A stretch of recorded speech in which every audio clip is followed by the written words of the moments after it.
ইনসাফের সহযোদ্ধারা এনসিপিতে যুক্ত হচ্ছেন। আমি তাদেরকেও অভিনন্দন জানাই, আমার সাথেই তারা অংশগ্রহণ করছে।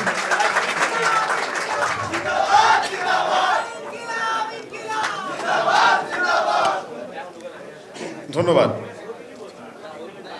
আজকে বাংলাদেশের বর্তমান যেই সময়টা আমরা আছি, দেশের এমন সময় আমি যুক্ত হয়েছি নাগরিক পার্টিতে যে দেশের এখন ঠিক আবার ক্রান্তিকালের মধ্যে প্রবেশ করেছে, যেখানে আমাদের নির্বাচনের পরে একটা ডেমোক্রেটিক ওয়ার্ডারের মধ্যে বাংলাদেশে প্রবেশ করার কথা, সেখানে আমরা দেখছি যে বাংলাদেশের বর্তমান যে সরকার মাত্র 2.5 মাস হলো গঠন হয়েছে, তার মধ্যেই তারা উল্টো পথে হাঁটা শুরু করেছে, ঠিক যেমন শেখ হাসিনা হেঁটে গেছে।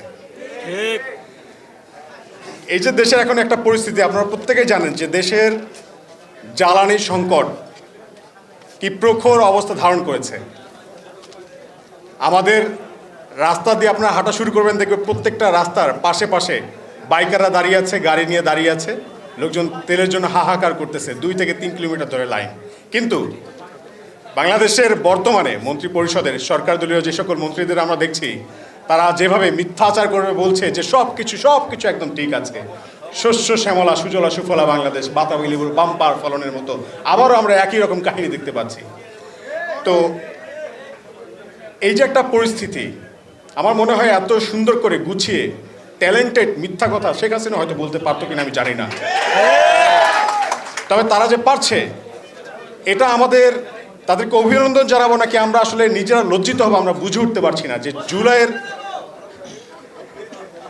জুলাইয়ের যে আকাঙ্ক্ষা ছিল আমাদের, সে আকাঙ্ক্ষা বাস্তবায়ন করার কথা যাদের, তারা শুরুতেই যেভাবে মানুষের গণরায়কে উপেক্ষা করে ছল চাতুরের আশ্রয় নিয়ে একটা বড় ধরনের প্রতারণা করেছে, সেখান থেকে আমরা বুঝতে পারছি যে সামনের দিনগুলোতে বাংলাদেশ কোন পথে যেতে চলেছে। তা আমরা চাই না ওই সকল দিনগুলো আবার ফিরে আসুক, কারণ আমরা চাই না বারবার আবু সাইদ মুগ্ধরা রাস্তায় প্রাণ দিতে দাঁড়িয়ে যাক।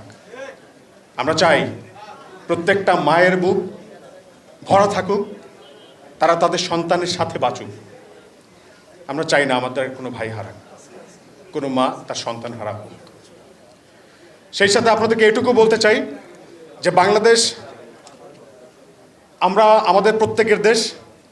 আমরা মনে করি, আমি মানে বাংলাদেশ। আমরা যদি সবাই সবাইকে নিজেকে দক্ষ করে তৈরি করি এবং আমরা যদি সবাই সচেতন হই, একসময় সারা বাংলাদেশ একটা সুন্দর রাষ্ট্রে পরিণত হবে। তো আমরা সেই সুন্দর রাষ্ট্র বিনিময়ের জন্য আমরা সবাই একজোট হওয়া শুরু করেছি। আমরা মনে করছি এই তারুণ্যের শক্তি, জুলাইয়ের শক্তি, আমরা এক এক করে সবাই যখন এক প্ল্যাটফর্মে এসে দাঁড়াবো, তখন যদি কেউ ফ্যাসিবাদ আবার কায়েম করতে চায়, আমরা তাদের লেজ ধরে আবার টেনে পিছনে নিয়ে আসবো, যেভাবে শেখ হাসিনা। আপনাদের সবাইকে আমরা অভিনন্দন জানাচ্ছি। আপনারা সবাই এখানে এসেছেন, সবাই যে আকাঙ্ক্ষা নিয়ে এসেছেন, সে আকাঙ্ক্ষা বাস্তবায়নের জন্য আল্লাহ আমাদের সবাইকে কবুল করুক। আমরা বিশ্বাস করি আজাদির লড়াই থেমে যায়নি। আমরা দুঃশাসন থেকে বাংলাদেশের মানুষকে মুক্ত করে ছাড়বো ইনশাআল্লাহ। এবং ইনসাফের পথে আমরা যেহেতু নেমে গেছি, ইনসাফ প্রতিষ্ঠা এই লড়াইয়ে আমরা জিতবো ইনশাআল্লাহ। ইনকিলাব ইনকিলাব ইনকিলাব ইনকিলাব ইনকিলাব ইনকিলাব। আসসালামু আলাইকুম।